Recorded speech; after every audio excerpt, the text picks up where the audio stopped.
Hey, I'm Bradley Richardson. I'm the creator of Advanced Adulting. Thank you for being here. This is a very different episode of the Advanced Adulting podcast. I feel like it's, remember when we were younger? It's a very special episode of Blossom. No, this is a very special episode of the Advanced Adulting podcast because it's a solo episode. I don't have a guest this time. The guest is you, us, all of us here in Gen X, because we're going to talk about how life has turned out a little differently, maybe than what we expected 30 years ago. I want you to rewind for a moment and go back to 1995, 30 years. And if you fall into that category of Gen X or maybe a little bit older, you were either starting out your career professionally like me, or you were in school and you were doing what you were told. You were playing the game and, getting a degree and getting good grades and you're going to start your career. And let's fast forward 30 years. How'd that turn out? For some people, fantastically. For others, boy, not quite like we expected. Now, it's interesting to me, and why we're doing this episode today on really what's changed 30 years later about your work, career, and getting a job, is this year marks the 30th anniversary of me writing JobSmarts for 20-somethings. I wrote that book 30 years ago for Gen X. It was the first business book for Gen X, talking about how you can really start your career becoming a young, successful professional at that time. Random House published it. It had great success and led to a career of me becoming a headhunter and working with companies and really being in that career space for a number of years. And I was going to start this new segment here of the podcast of really looking at, hey, what's changed 30 years later about careers and work, about relationships, about how life has turned out differently, or maybe met our expectations. But what's funny and almost ironic is even this morning, as I go to record this, I look on my phone, because nobody looks at a newspaper anymore to get news, and there on what would have been the cover of the New York Times is an article talking about the Gen X Career Meltdown. Right there. Big as can be.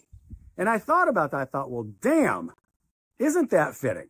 Because here we are now with so many things having changed about how we get work, how we succeed at work. Hell, if we'll ever be able to retire. One job, there's so many things that we're going to cover in this podcast. And this article in the New York Times was really good, talking about and interviewing so many people in our generation about, well, things are not like we were told. And what are we going to do now? That's what we're going to talk about today on this podcast. I'm going to cover some things of what's changed about the workplace, finding work, getting a job today, what's expected, some of the things that will remain the same, and most importantly, and this is why I want you to stick through to the end, what we can do about it as someone who is, call it what it is, older now, to really make it today in our career. I want your comments. I want, whether you agree with something, I want to hear your own stories. Because look, it's a long list and I'm sure I can't cover it all, but I want you to leave in the comments. This can be a running thing here. And I want to tackle this not only of what's happened, what's changed, what's good, what's bad, but what we can do about it. That's it. So I invite you to comment, to stick around. It's going to go fast. And I'm glad you're here. I'm Bradley Richardson, and this is Advanced Adulting.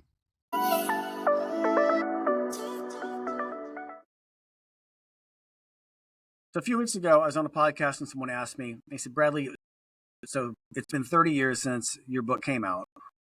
What's changed about how you find a job, your career, the workplace in general? What's different now than it was in 95 when JobSmarts for 20-somethings came out? And now here we are in our 40s and 50s.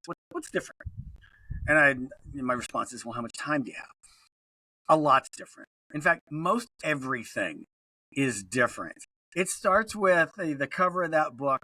On the cover, someone's holding up a newspaper want ad. Okay, people don't read newspapers. Want ads? Seriously? So there's a lot that's different, but there's a lot that it remains the same. And those things that remain the same are more really how we as older people now, as Gen Xers, they really plays to our strengths and what we can do about this completely evolved and changed workplace and job market. And we're going to talk about that. So that's why I encourage you to stick around to the very end. But right now, what I want to do, and I want as I go through these, it's going to be kind of a lightning round, but I want, I want to talk about some of the things that have changed about how we work, how you find work.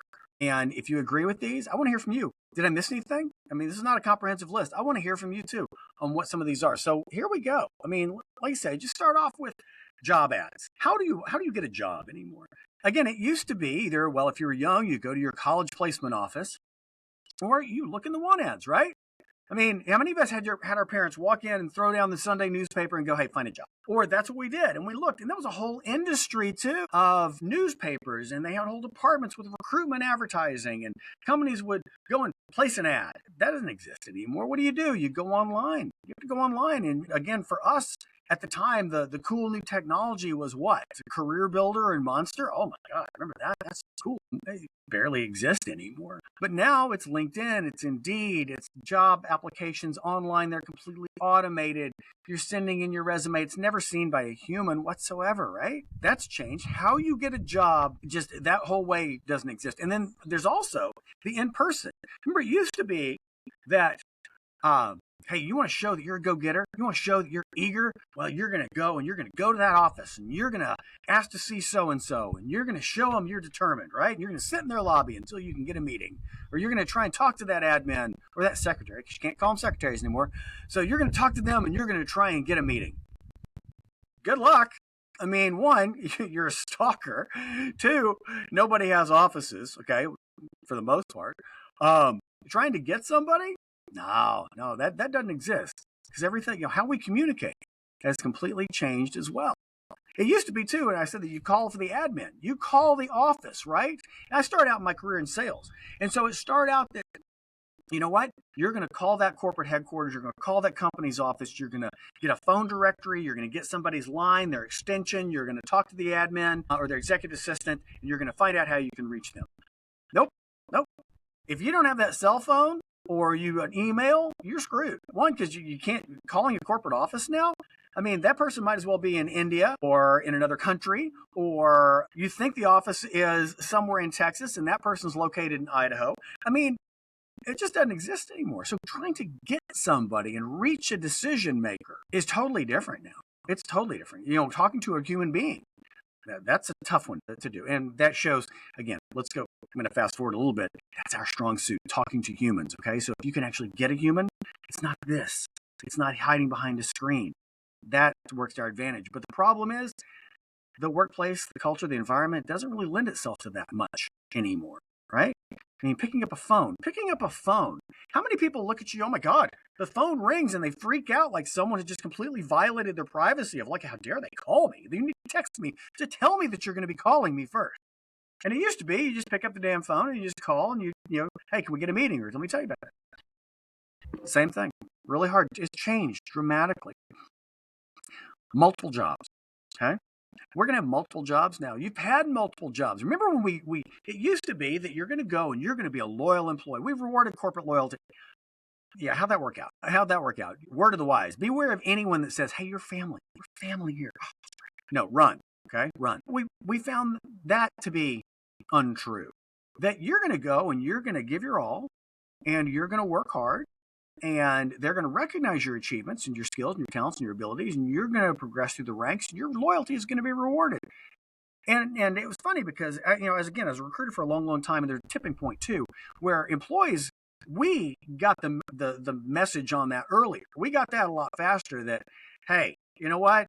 You're not really going to look out for me. The tide turns, I'm gone. Yet employers still wanted and expected that long-term commitment. And I remember talking to people when a headhunter trying to place them. So, well, they were only at their last job 3 years. They sure skip around a lot.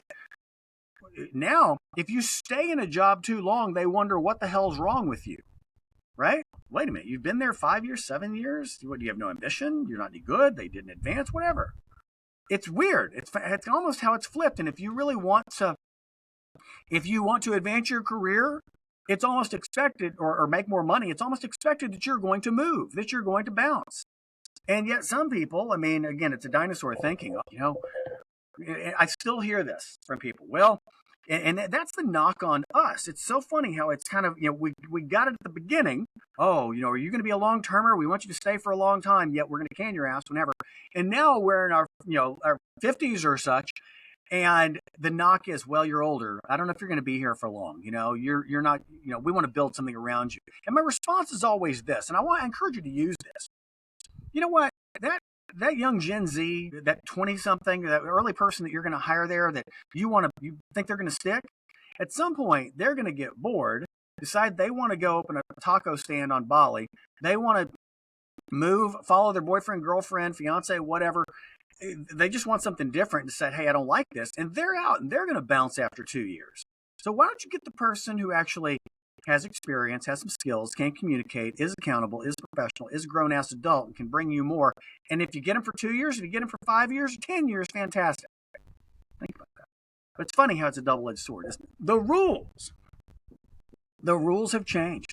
Okay, and that's a huge one that's changed, because for a lot of us who, and again, it's an unpopular opinion, but it's accurate, is we, collective Gen X, are probably that last generation who, for all of the hype, and there is a lot of truth to this idea that we are fiercely independent, we don't take shit off anybody, we drank from a water hose, all that, yes, but we were that last generation that still kind of bought into that idea of, well, if we follow the rules and we do what's said, and we don't want to step out of line too badly here, that's how you do it. And so I see that so often with people our age now who are playing by these old rules and the way that we were brought up and how it was 30 years ago. Because you know what? Hey, you know what? If they say that you got to talk to the recruiter, you got to talk to HR, you got to apply, you have to do this, you have to follow the rules and go through this process procedure. Otherwise, you're out. Screw that. Screw that. You can play by the rules, but you can bend the hell out of them too. The idea is nobody's going to look out for you, rules, process, or whatever be damned, but you. And so if it means you skipping around somebody to get somebody via a DM, another message, getting their email and reaching to them directly, guess what? We were so concerned with, that's going to be in our record. Remember that it's going to go on your permanent record? Who the hell cares, really? That's just not a thing. You do you. You look out for you because nobody else is going to. And so I highly encourage people to, yes, you want to follow a procedure, but again, following that is not going to actually get you what and where you want, because the rules are fluid and they just don't exist like they did before. They've changed dramatically. That's a huge the tech, and we can talk more about that. I work with people all the time about that. About, hey, look, we're timid. Again, for us, rule breaking ass kickers as we are, Gen Xers. God, we're weak. God, we're weak on that one. Well, I sent in my applications and I haven't heard from anybody. You're not going to. You're not going to. Don't hold your breath. Let me show you what you got to do to be able to actually reach a human being. Because it's so funny. I mean, estimates are that 90% of resumes and applications that are sent via a system are never seen by a human.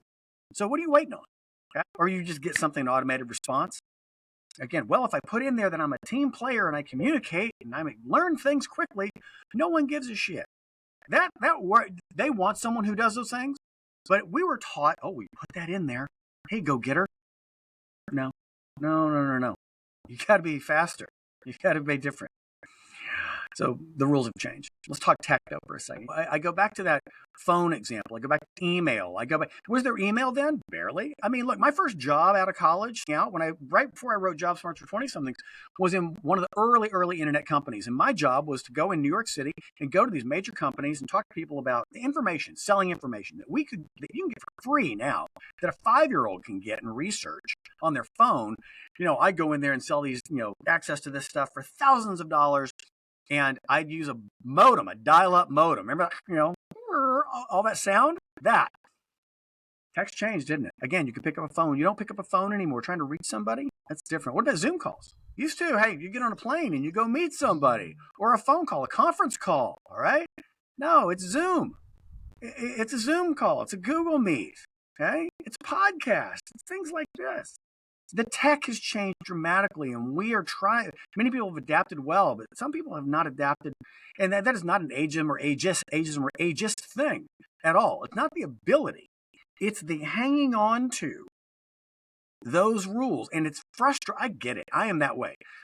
I am a pick up the phone guy, and it drives me crazy sometimes because you get caught in, some sort of system hell here. Would you like to talk to an attendant? Or it's the automated thing. I just want an answer. I want to talk to a human. It's frustrating for us, isn't it? Tell me in the comments. I mean, if any of this rings true, if you've encountered it, what you think about it, if you feel any of this, okay? Hey, I hope you're enjoying this and getting something out of it. I'm Bradley Richardson. I'm the creator of Advanced Adulting, where I help grown-ass adults navigate issues around midlife, like job search, career change, and I'm also a 5-time best-selling author, and I've been a headhunter for over 15 years. So I'd like to help you put some of these things into practice. Too many times people go and watch the YouTube videos, or they read books, or they'll look at something on LinkedIn and think, oh, it's about redoing my resume. Oh, you don't even know what you don't know. It's so much deeper than that. I'd like to help guide you, be your advisor, and your mentor through this process. So there's information below, an opportunity to work with me for 90 days, putting together a real strategy, a campaign to get you in front of the right people.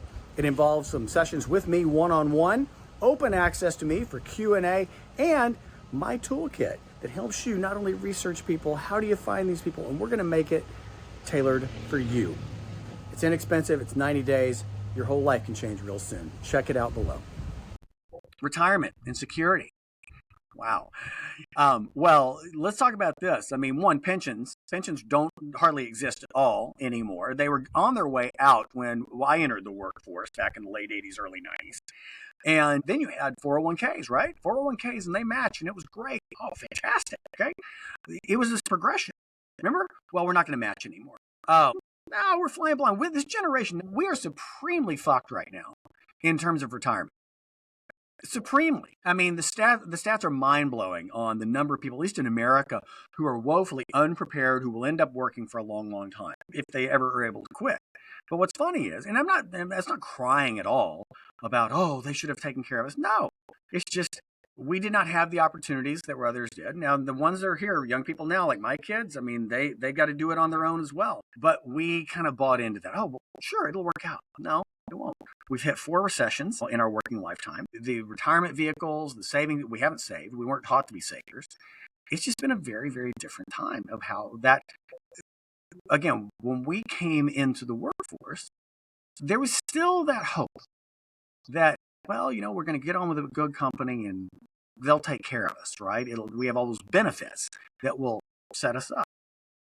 No, that's changed dramatically in 30 years, right? You have multiple generations in the workforce now.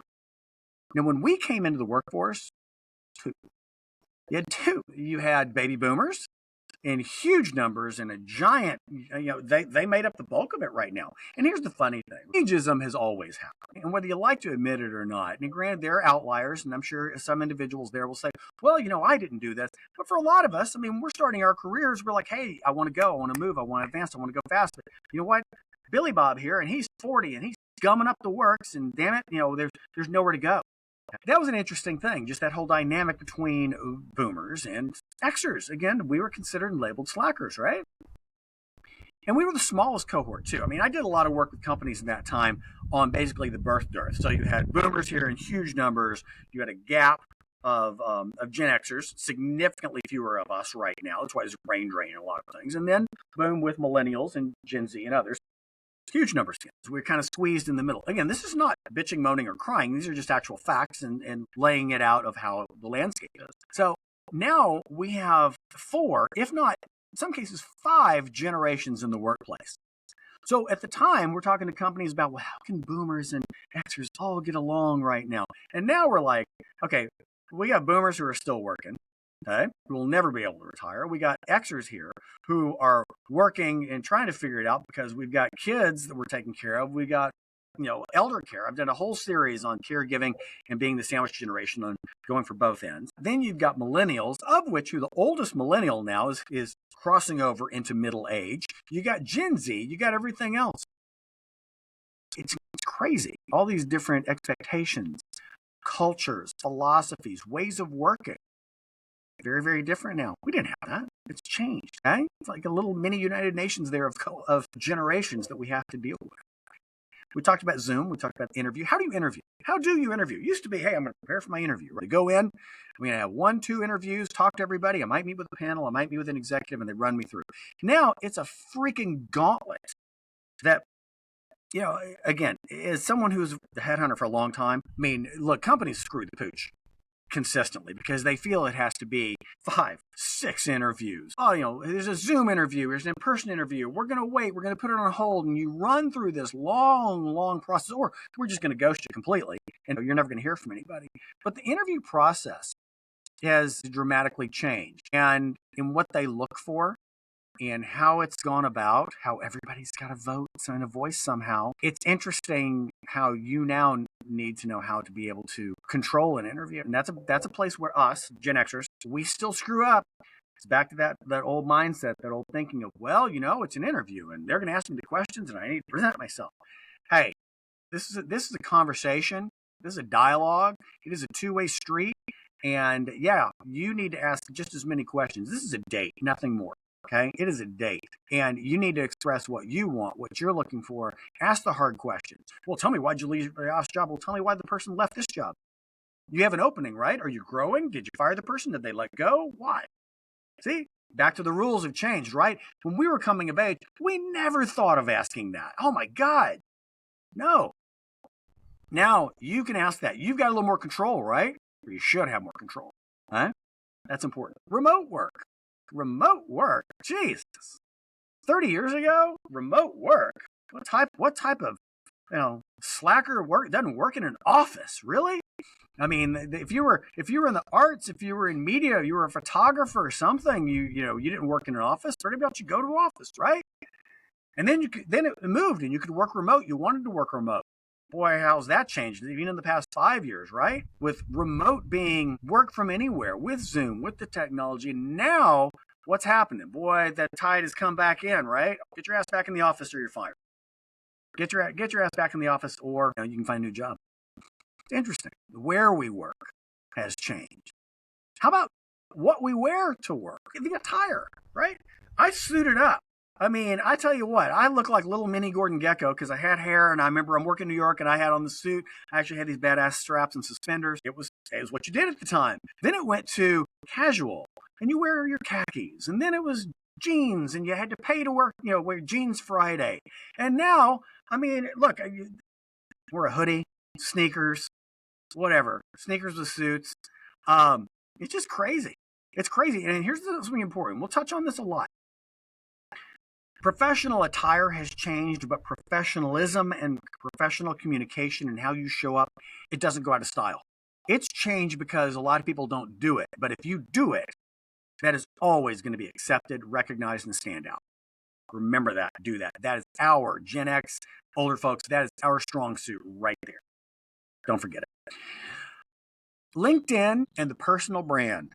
Right? One, the whole advent of social media. That has changed dramatically since we, all in our working lifetimes. And I remember I was one of the first people on LinkedIn. So I've been there for forever. As a headhunter, you needed it. And you needed it. It truly was a business platform. And I remember getting my ass handed to me by people and say, when you say something that wasn't super professional, right? Oh, this is a professional platform. It's like, oh, is this your exclusive country club here, your professional thing? And now it's it's just one step ahead of Facebook on LinkedIn. It still remains an interesting and great place to find people, to research, researching people in contacts. One of my first careers, what I was handed a giant directory called the Blue Book of hospitals, okay? Because I placed hospital CFOs. I got handed this billions, or billions, whatever, Blue Book of hospitals. It's like 1,000 pages, and you go through this directory, and that's it. And now you pop on LinkedIn, you pop on anything else. I can find their email, I can find their Gmail, I can find their address, any of that. And yet a lot of people don't do that still. They don't take full advantage of it. That's on the good side. On the bad side, my God, if I hear the word personal brand again, I'll throw up. Really. Everybody's a personal brand. Here's the thing. The first person who came up with that, again, I've always been a voracious reader, but the first person to come up with that, Tom Peters back in the day, which also speaks to another thing of everyone's an author, okay?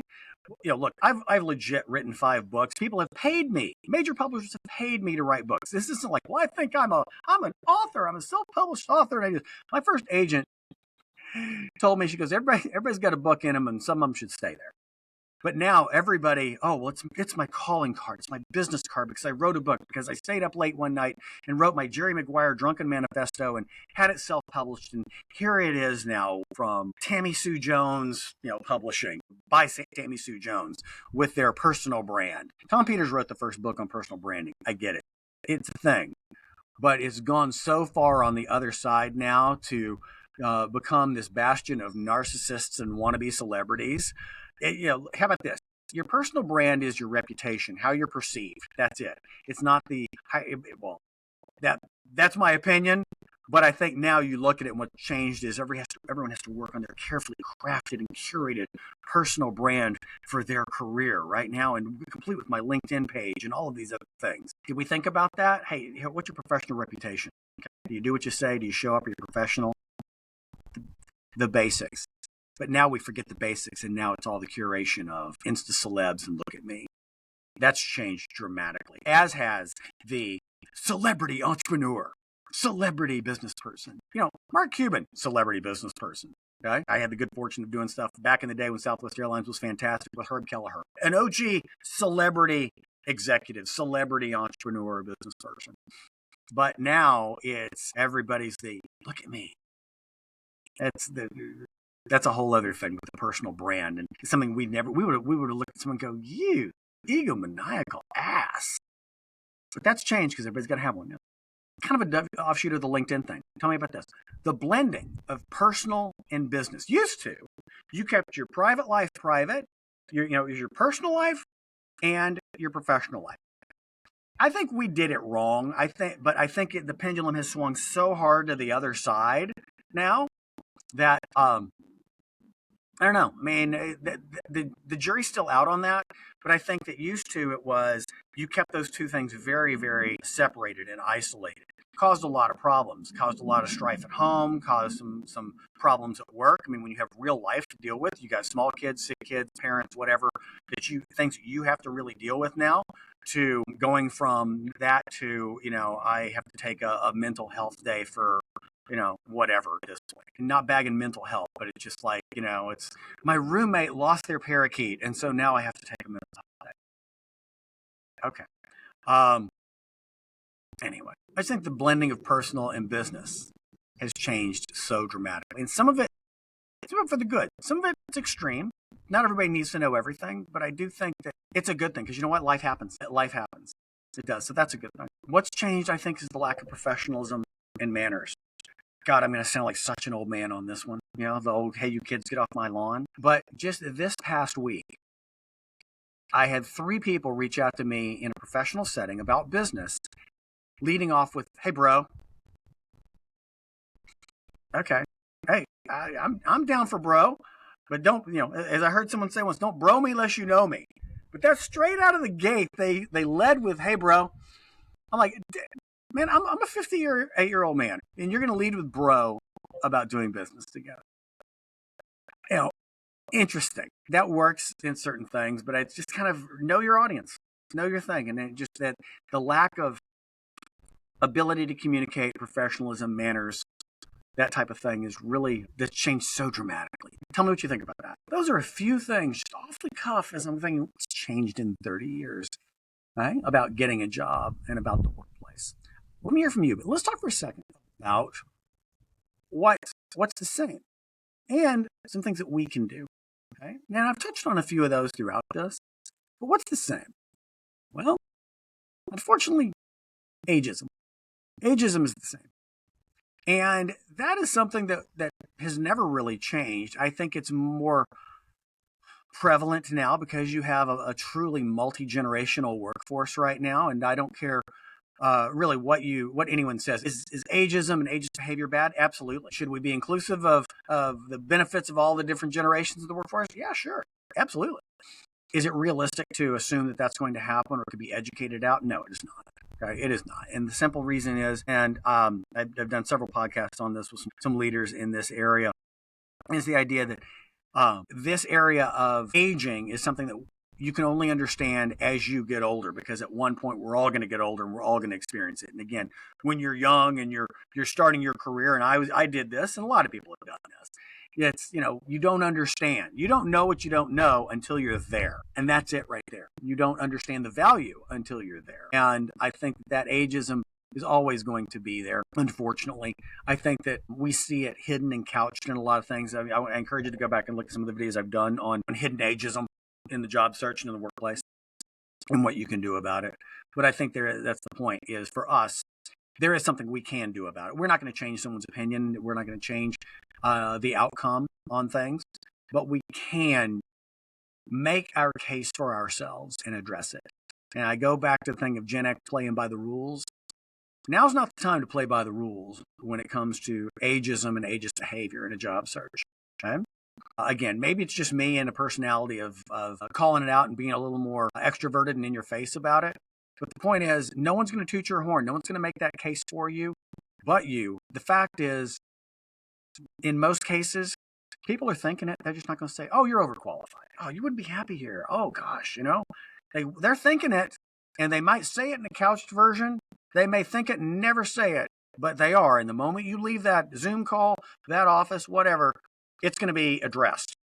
And so you need to make the case for yourself right then, right there, and call out that elephant in the room. Okay, that's it. Hey, you know what? A lot of people might wonder why I'd take a position that I've already done, or I might take less money, or they might question whether I'd want to be here for a long time, or why I'd do this, or they might think I'm overqualified. Let me tell you why. And you address it head on, because they're thinking it. Oh, well, and again, that old Gen X mindset. Well, we don't want to bring it up because they might think that. They're going to anyway. They really are. You want to make it be your own best advocate. That's it. Toot our own horns. Now's the time. That's a huge, huge thing. That's it for now. There's so much more, but I thought about this, and this is a subject I really want to address more of, and will here in the coming 10 months as we have this 30th anniversary of JobSmarts for 20-somethings, and we're going to do a relaunch of it in a JobSmarts for 40, 50, and 60-somethings for us. That really going to talk about how you navigate this whole new world for us and what it's going to mean for our careers professionally. So thanks for being here. I encourage you to subscribe to this so you get the podcasts that come out on Thursdays. You're going to get all the other content and things that we do about not only this, but about the other issues that are important to us in midlife and beyond. Like we talked about, like your relationships, like your own identity and your next moves and pivots and making the most out of the rest of our time, caring for your aging parents, health, longevity, and having fun and living your life. Those are things. That's advanced adulting. That's the good stuff. And I don't have all the answers. I'm going through it just like you do. I have my own lane. This career piece, that's the lane I have expertise in. But the rest of it, it's just bringing in the people who do know, the experts, being that conduit so we can all learn something together and get through it. That's the good stuff, right? If you need help in your career right now, I invite you to watch the end here and join me. We'll get you some help here, whether it's your resume, whether it's getting you in the right doors to the right people, the real human beings. It's good stuff. Thanks for being here. Subscribe and share this with somebody. And let me hear from you. There's a saying that goes, if nothing changes, nothing changes. And when it comes to looking for a job, making a career change, making a pivot, that couldn't be more true. Look, there's a lot of people out there, and you may be one of them, that you have been doing the same thing over and over again for weeks, months, and in some cases, maybe a year. You have been sending out resume after resume, application after application, and gotten nowhere. You're spinning your wheels. I've talked to people who they've done almost 100+ resumes and applications and heard nothing. Maybe had one interview. Look, does that mean that nobody wants you? No, not necessarily. It's a tough market. It is an incredibly tough market out there. It's competitive across the board. But there are some things that people keep doing the same stupid, basic mistakes here's the deal. Things that you were taught years ago don't work anymore. They just don't. And playing by the rules doesn't really work anymore either. And how do I know this? Well, I've experienced personally in my own career, but more importantly, I was a headhunter for over 15 years. I know what goes on behind the scenes, how the decisions are made, and how people are eliminated. And that's really it. We're so focused on how can you get the job, but the bigger thing is, how do you keep from being eliminated? How do you actually get in the door, get a conversation, get a callback? Because it starts with that.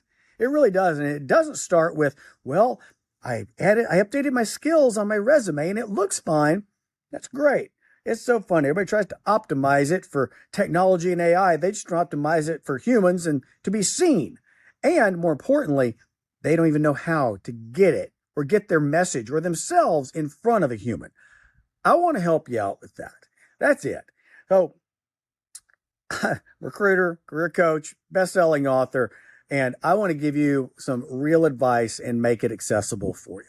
So here's the thing. You can work with me for 90 days. And you may have thought, oh, I don't need a career coach. No, let me back up. There's a free option. If you want to go on, I have probably 80% of my content out there. Yeah, it can be found on the web, on social media for free. But if you want me to actually work with you on how it pertains to you, on what's going on, and help not only design a plan, but execute a plan, answer your questions in real time, help you prepare for interviews, help you put your message together, help you research people, well, I'd like to do that. So you can work with me for 90 days, and you'll have access to me via Zoom, email, voice message, and more. And we work with you on what's going on. And again, if nothing changes, nothing changes. So you can go find everything on your own. I know it's tough looking for a job, and especially if money's tight. And you got career people out there charging thousands of dollars for this. Who the hell has that? Seriously? I mean, if you're a former senior executive, great. But I understand there are a lot of people who they don't have that. It's $300. I'm going to take a handful of people, okay? A handful of people to work with. So $300, 90 days, and you'll have access to me, and we'll work together to get you and your message right, to get you to the right people. Click below. Let's make something happen.